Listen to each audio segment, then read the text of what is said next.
ఉద్యోగం అడిగారు. మర్యాద మర్యాద నీకు మర్యాద ఇచ్చాడు పిల్లబచ్చ. చెయ్యల కొట్టేసింది ఎవరేనా? మీ పెదవాళ్ళు నిన్ను తలపాలు కొట్టింది ఎవరనుకుంటున్నావు? నేనే.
వీళ్ళంతా అలమండ గ్రామస్తులు మేడం. వీళ్ళకేదో విషయంలో గొడవ వచ్చి ఊరంతా రెండు వర్గాలుగా విడిపోయి దొమ్మి పడి కొట్టుకొని తల పగలగొట్టుకున్నారు. అందుకని వీళ్ళందరినీ అరెస్ట్ చేసి మీ ముందు ప్రొడ్యూస్ చేశాం మేడం. మైక్ మైక్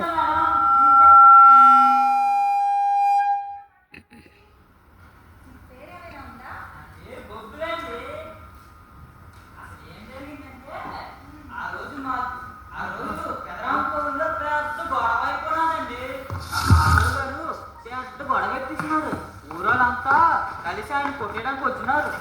అట్టుకెళ్ళి నన్ను కూడా ఆ అమ్మనగాడు కారు తీసి కొట్టేసినాడండి.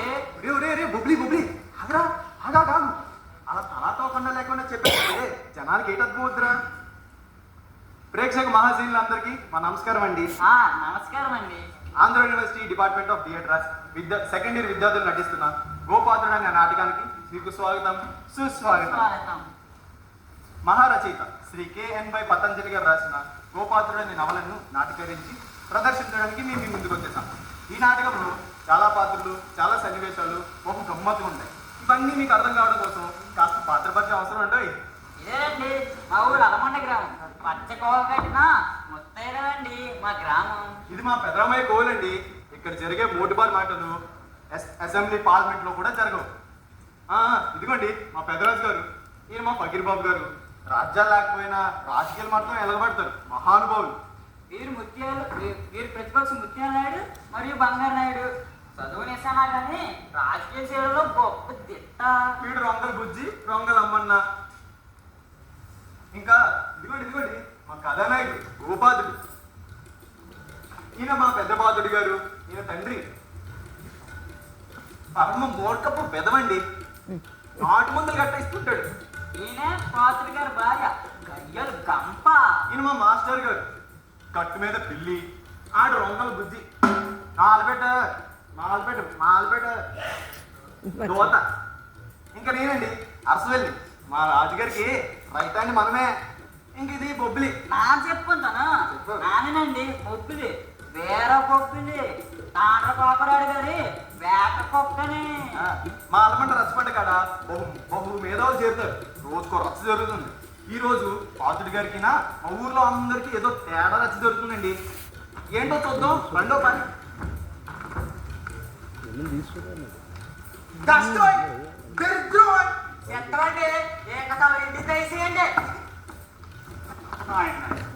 బతికిలాడుకుంటారా?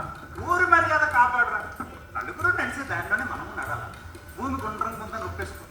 అది చూడు, మా ఆవిడపల్లి కవనంగా రెండో కొడుకు. నేను చూసి అలా నవ్వుతున్నాడు.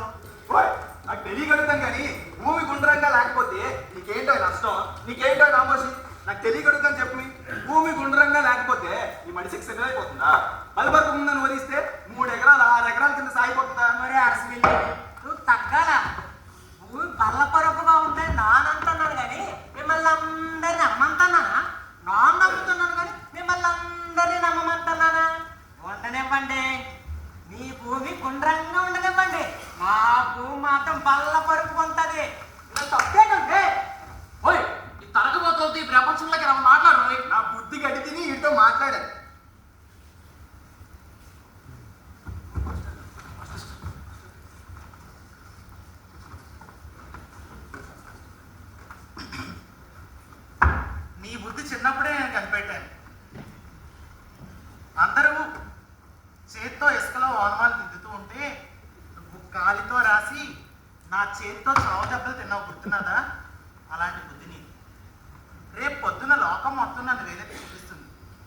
ఫలానా రంగరాజు గారి దగ్గర చదువుకున్న గోపాత్రుడు ఇలాగా తయారయ్యాడని నన్ను ఆక్షేపిస్తూ ఉంటారు.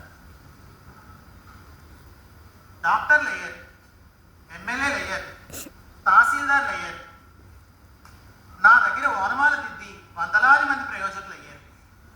నువ్వు చూస్తే నా పరువు తీసేసావు. ఇంతకు మించి ఏమీ అనలేను, ఇంకేమీ వినలేను.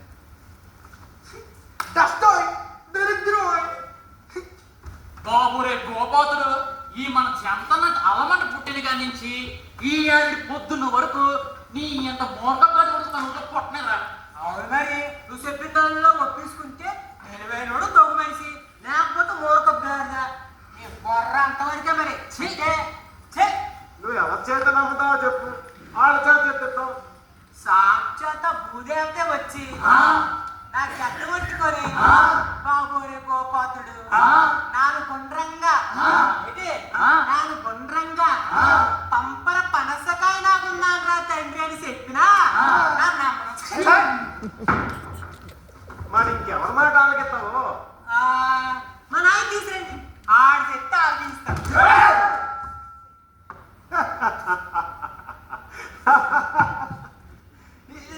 ఈ గోపాత్రుడు అందరూ ఎందుకు కొడుతున్నారు అనుకుంటున్నారు కదా. ఆడు తీసుకురమ్మన్న ఆయన లేడు కాబట్టి, ఆయన చనిపోయి 15 సంవత్సరాలు అయింది కాబట్టి, ఆయన చనిపోతూ ఒక వీలునామా రాశాడు. ఆయన మా ఊరికి మంచి నాటు వైద్యుళ్ళండి. ఆ వీలునామాలో ఏమేమి రాశాడో చూద్దామండి.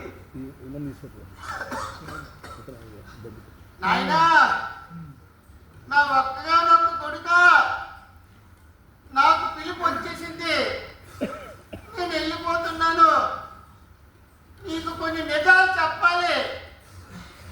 మనం వైద్యం చేస్తే జబ్బులు పూర్తిగా తగ్గిపోకూడదు, ఆ మనుషులు కూడా పోకూడదు.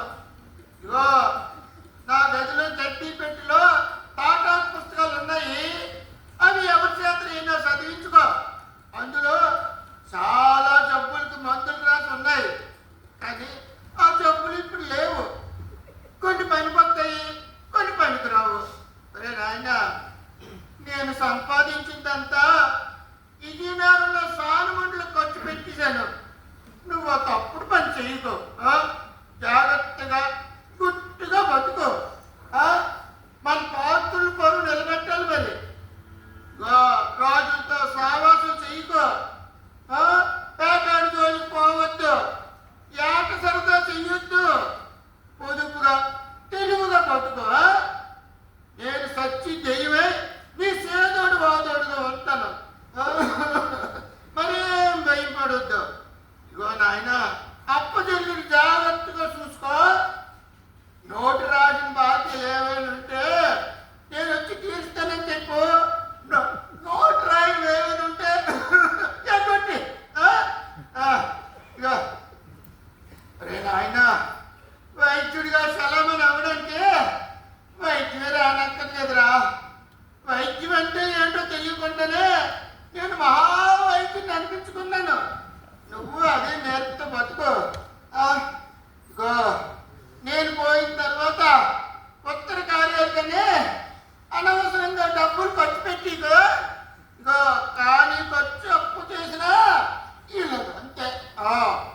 ఒరే నాయన, మరో సంగతి, భూమి గుండ్రంగా ఉందని ఎవరైనా చెప్తే నమ్మొద్దు. భూమి బల్ల పరుపుగా ఉంది. ఇగో నేను పడుకుంటున్న మంచంలా ఉంది, మర్చిపోకు. భూమి బల్ల పరుపు